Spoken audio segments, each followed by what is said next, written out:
By July of 1916, the Great War, or what is currently known as World War I, was already being fought for 2 years since August of July 1914. Both Allied and Central powers had already had many casualties due to the extensive use of machine guns and poison powder. Those who had believed that the war would end quickly because of it being a regional struggle were easily proven wrong by the use of these weapons.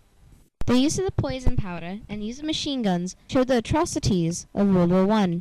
These atrocities were especially displayed in the Battle of the Somme, which took place by the Somme River in France.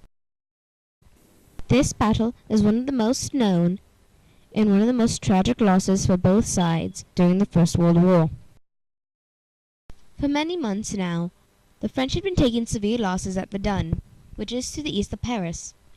To relieve the French, the Allied High Command decided to attack the Germans to the north of Verdun, requiring therefore the Germans to move some of their men away from Verdun in relieving the French. Many militant officers actually disagreed over the plan, believing that it would achieve very little. The Battle of the Somme started with a week-long artillery bombardment of the German lines. 1,738,000 shells were fired at the Germans. The use of artillery guns was heavily supported by Field Marshal Haig, who believed that the defenses of the Germans could only be attacked with the prospect of success after careful artillery preparation, when in fact the Germans could retreat through the deep dugouts and be safe from the bombardments. When the bombardment stopped, the Germans would have known that this would have been the signal for an infantry advance, and they would then move from the safety of their dugouts and man their machine guns to face the British and French. By the end of the day, the British had suffered 60,000 casualties, of whom 20,000 were dead, the single largest loss. 60% of all officers involved on that first day were killed. At about 7:30 o'clock this morning, a vigorous attack was launched by the British Army. The front extends over some 20 miles north of the Somme. The assault was preceded by a terrific bombardment lasting about an hour and a half. It is too early to as yet give anything but the barest particulars, as the fighting is developing in intensity. But the British troops have already occupied the German front line.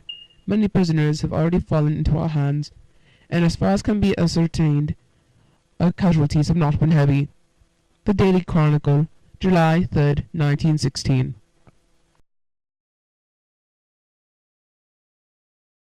However, only those on the front lines knew the reality of the war, rather than the propaganda portrayed by the Daily Chronicle and other newspapers in the United Kingdom.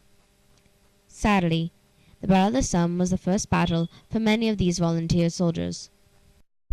The next morning, July 2nd, we gunners surveyed the dreadful scene in front of us.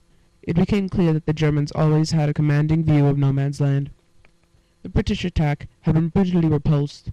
Hundreds of dead were strung out like wreckage washed up to a high water mark. Quite as many died on the enemy wire as on the ground, like fish caught in the net. They hung there in grotesque postures. Some looked as if they were praying. They had died on their knees, and the wire had prevented their fall. Machine gun fire had done its terrible work. George Coppard, machine gunner at the Battle of the Somme. Life in the trenches was very difficult. Sadly, many PALS battalions, which comprised the men from the same town, suffered catastrophic losses. Whole units died together, and for weeks after the initial assault, local newspapers would be filled with lists of dead, wounded, and missing. The British managed to take German positions starting on July 14th. However, they would not be able to follow through. The next 2 months were bloody stalemates, with the Allies gaining little ground. Torrential rains in October turned the battlegrounds into muddy quagmire, and in mid-November the battle ended with the Allies having only advanced 8 kilometers, or 5 miles. The United Kingdom as a whole, including those from Canada, Australia, New Zealand, South Africa, and Newfoundland, suffered a total loss of 419,654 casualties, 95,675 of which were killed or missing.